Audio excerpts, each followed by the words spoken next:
We're whisked down to the bottom level of the remake center, which is essentially a gigantic stable. The opening ceremonies are about to start. Pairs of tributes are being loaded into chariots pulled by teams of 4 horses. Ours are coal black. The animals are so well trained, no one even needs to guide their reins. Cinna and Portia direct us into the chariot and carefully arrange our body positions, the drape of our capes before moving off to consult with each other. What do you think? I whispered to Peta. About the fire. I'll rip off your cape if you'll rip off mine, he says through gritted teeth. Deal, I say. Maybe if we can get them off soon enough, we'll avoid the worst burns. It's bad, though. They'll throw us into the arena no matter what condition we're in. I know we promised Hamish we'd do exactly what they said, but I don't think he considered this angle. Where is Hamish, anyway? Isn't he supposed to protect us from this sort of thing, says Peta. With all that alcohol in him, it's probably not advisable to have him around an open flame, I say. And suddenly we're both laughing. I guess we're both so nervous about the games and more pressingly petrified of being turned into human torches we're not acting sensibly. The opening music begins. It's easy to hear blasted around the Capitol. Massive doors slide open, revealing the crowd-lined streets. The ride lasts about 20 minutes and ends up at the city circle, where they will welcome us, play the anthem, and escort us into the training center, which will be our home prison until the games begin. The tributes from District 1 ride out in a chariot pulled by snow-white horses. They look so beautiful, spray-painted silver and tasteful tunics glittering with jewels. District 1 makes luxury items for the Capitol. You can hear the roar of the crowd. They are always favorites. District 2 gets into position to follow them. In no time at all, we are approaching the door, and I can see that between the overcast sky and evening hour, the light is turning gray. The tributes from District 11 are just rolling out when Cinna appears with a lighted torch. Here we go then, he says, and before we can react, he sets our capes on fire.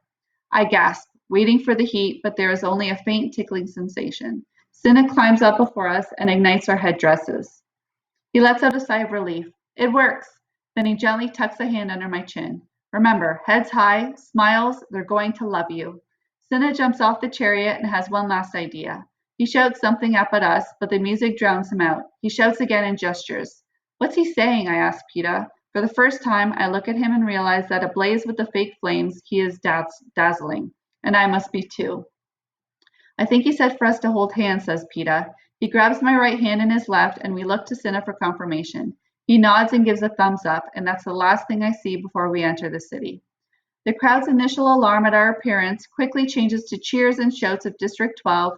Every head is turned our way, pulling the focus from the 3 chariots ahead of us. At first I'm frozen, but then I catch sight of us on a large television screen and am floored by how breathtaking we look.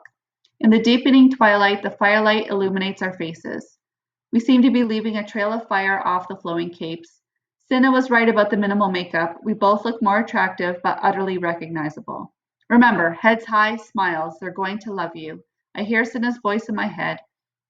I lift my chin a bit higher, put on my most winning smile, and wave with my free hand. I'm glad now I have Peta to clutch for balance. He is so steady, solid as a rock. As I gain confidence, I actually blow a few kisses to the crowd. The people of the Capitol are going nuts, showering us with flowers, shouting our names, our first names, which they have bothered to find on the program. The pounding music, the cheers, the admiration work their way into my blood, and I can't suppress my excitement. Cinna has given me a great advantage. No one will forget me. Not my look, not my name, Katniss, the girl who was on fire. For the first time, I feel a flicker of hope rising up in me. Surely there must be one sponsor willing to take me on. And with a little extra help, some food, the right weapon, why should I count myself out of the games? Someone throws me a red rose. I catch it, give it a delicate sniff, and blow a kiss back in the general direction of the giver. 100 hands reach up to catch my kiss, as if it were a real, intangible thing. Katniss, Katniss! I can hear my name being called from all sides. Everyone wants my kisses. It's not until we enter the city circle that I realize I must have completely stopped the circulation in Peta's hand. That's how tightly I've been holding it. I look down at our linked fingers as I loosen my grasp, but he regains his grip on me.